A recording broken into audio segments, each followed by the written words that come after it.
በተባባልናቸው መሰረት እግዚአብሔር ፈቅዶን መጽሐፎችን ለማንበብ እድለኛ ሆኛለሁ ማለት ነው። ጀስት 2 መጽሐፎችን አንብቤያለሁ። በጣም የምፈልጋቸው መጽሐፎችን ያነበብኩት ግን ያው በትርጉም ነው ላገኝ የቻልኩት እዚህ ሀገር ውስጥ ዘ ሰብተል አርት ኦፍ ኖት ጊቪንግ ፋክ እና 021 በፒተር ቴል የተጻፈውን መጽሐፍ አግኝቻለሁ ማለት ነው።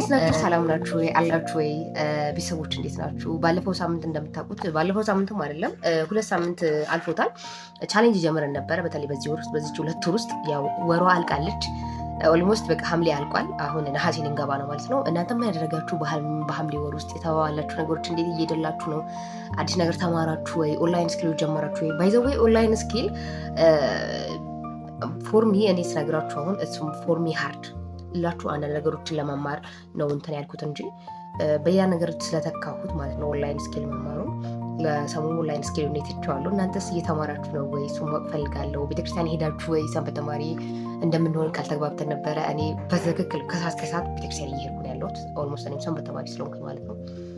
ሌላ ነገር ደግሞ ለሴቶች እናንተም የእጅ ምናምን ተለማመዳችሁ ወይ? እጅ ስራዎችን ተለማመዳችሁ ወይ?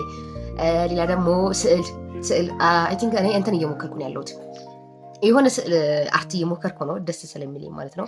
እሱን እየሞከርኩ ነው ያለሁት። አዳዲስ ሀቢቶች ለመዳችሁ ወይ? እሱ ልጠይቃችሁ ነው የመጣሁት። እንዴት እየደላችሁ ነው እስኪ ንገሩኝ። እንደምታውቁት እኔ አዳዲስ ነገሮች አድርጌያለሁ። ከዛ ውስጥ ግን በጣም ልነግራችሁ የምፈልገው ነገር መጽሐፍ ማንበብ ነው። ለመጽሐፍ ላይ ነው አንድም መጽሐፍ አለ ግን ወይስ ሌላ ጊዜ ያሳያችኋለሁ ብዬ ነው። እና እንዴት እየደላችሁ ነው? ግን በነገራችን ላይ አሁን እንትን በሉ ካልጀመራችሁ ወይም እያነበባችሁ ካልሆነ አሁን ጀምሩ። አንድ ወር አላችሁ። በአንድ ወር ውስጥ ሁለት መጽሐፍ መጨረስ ይቻላል። እሺ ይቻላል፣ በደንብ ይቻላል ለመጽሐፍ መጨረስ እና እሱን ማድረግ ትችላላችሁ። ሌትስ ጎ አብረን ጀምር። ዶንት ፎርጌት ሰብስክራይብ። ኦኬ ሰብስክራይብ አድርጉ።